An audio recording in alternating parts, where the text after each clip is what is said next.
السلام عليكم البنات، كي دايرين؟ لاباس عليكم؟ نتمنى تكونوا بخير وعلى خير. مبروك عليكم هاد العواشر، الله يدخل عليكم هاد الشهر بالصحه والسلامه وباش كتمناو ان شاء الله. اللهم بلغنا رمضان لا فاقدين ولا مفقودين.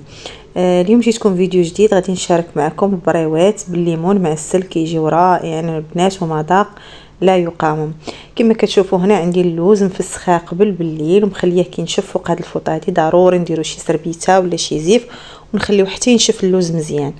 من بعد انا النص ديالو قليته والنص خليته خضر وطحنتهم بجوج. المهم هنا راه طحنا اللوز وغادي نضيف معكم الاضافات اللي غادي ترافق هذا اللوز هذا. المهم هنا غادي نعاود واحد الطحنه خفيفه السنيده. عندي هنا ربع ديال السنيده، ما بغيتش نكثر انا السكر لانه غادي يطفاو في العسل. المهم غادي نطحنوا هاد الطحنه هذه باش هذاك السكر يندمج مع اللوز. وبالنسبه للكميه اللي عندي ديال اللوز عندي كيلو ونص.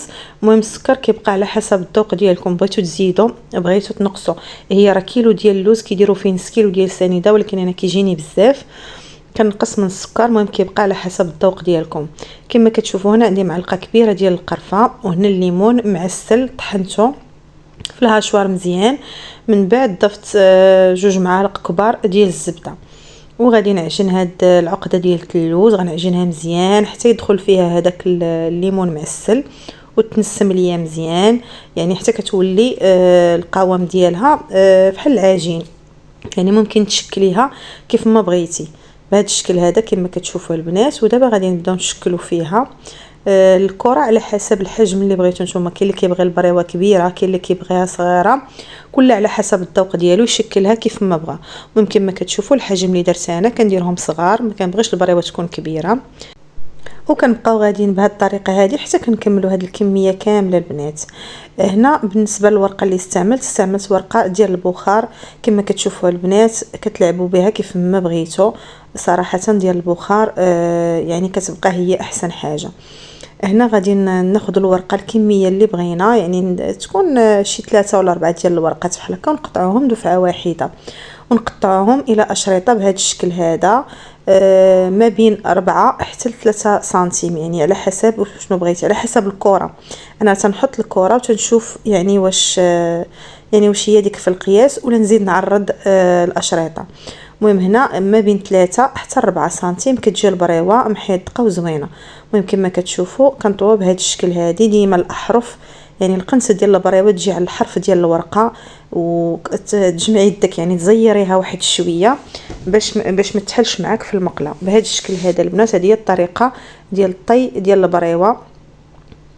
كما كتشوفوا تبارك الله، راه كاع البنات كيعرفوا، غير المبتدئات اللي مازال يلا كيتعلموا. هذه هي الطريقه واسهل طريقه. كما كتشوفوا بهذا الشكل هذا كنبقى غاده بهذه الطريقه هذه حتى كنكمل هذه الكميه كامله. والورقه البنات نقطعها سماطي ونرجعها البلاستيك باش ما تنشفش ليا، يعني باش تبقى الورقه طريه وما تنشفش. ونخدم بها كل مره فين ما نبغي نجبد، يعني كنجبد غير واحد الاشرطه 4 ولا 5 وكنقادهم بهذا الشكل وتنخدمهم دفعه واحده بهذا الشكل هذا البنات. كنبقاو غاديين حتى كنكملوا هذه الكميه كامله اللي عندنا. كما كتشوفوا هنا البنات هذا الصباح يعني راه صايبتها وغلفتها بالبلاستيك ودرتها في الثلاجه وخليتها حتى لغد لي عاد قليتها. يعني يستحسن ان البريوه تبات، يعني باش كتطلق هذيك العقده ديال اللوز وكتنشف داك الماء والطحين اللي سدينا به البريوه باش ما تحلش معنا في القلي. وبالنسبه للقلي هنا يعني انا ما نقليهاش في المقله، احسن حاجه انك تقليها في الكوكوط، لان الكوكوط كتكون ثقيله وكتنقصي على البوطه، يعني كتخلي الزيت حتى كيسخن مزيان وكتنقصي البوطه وكترمي البريوه ديالك وكتخليها كطيب على المهل، يعني باش كطيب من الداخل ومن برا. يعني ماشي تجهدي البوطه ولا تقليها في شي حاجه اللي خفيفه كتخطف دغيا كتقلى يعني كتحمر من الفوق والورقه من الداخل كتكون مازال خضره. يعني في الكوكوط كتعطاها حقها في القلي. كما كتشوفوا البنات شوفي كيجي لون واحد وكتجي في القلي مقاده، يعني ما تتلقي معاه حتى شي مشكل واحد اللون ذهبي كيف ما لداخل كيف ما برا. كما كتشوفوا البنات راه تقلات ملي كتخليوها كتبات. هذا هو السر ديال البريوه، ملي كتبات كما كنقولوا حنا كتجي مصيمقه، يعني كتجي ملمطه مقاده ما كتحلش معاك والو، لان هذيك الماء والطحين اللي سدينا به البريوه كينشف، يعني ملي كتلح في المقله كتبقى شاده راسها. ومن بعد البنات ملي كتقلى كنهزوها وتنديروها في العسل وتنخليوها. هنايا سالكه ليا واحد البريوه. وبالنسبه للعسل البنات ما نسخنوش، يعني نخليو هكا، يعني داك السخونيه ديال البريوات وكيخليو ان العسل كيطلق. صافي هنا كنخليوها مرقده في العسل لان كتاخذ الوقت في القلي.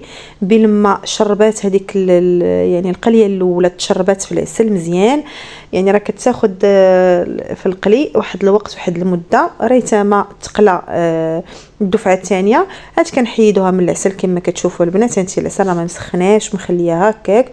وبالنسبه لهاد العسل راه وجدتو في الدار وجا رائع وغزال البنات، من السنبل الحامض والليمون والباديان والقرفه، عويد ديال القرفه جا غزال وجا ثقيل وكيشد، يعني كيبقى شاد في البريوه. انا سبقت البريوه هي الاولى، جا شاد فيها مزيان كما كتشوفوا البنات. كيجيو بهذا الشكل هذا، يعني صبروا عليهم في القلي وعطيهم حقهم في القلي وغادي يجيو ان شاء الله مزيانين.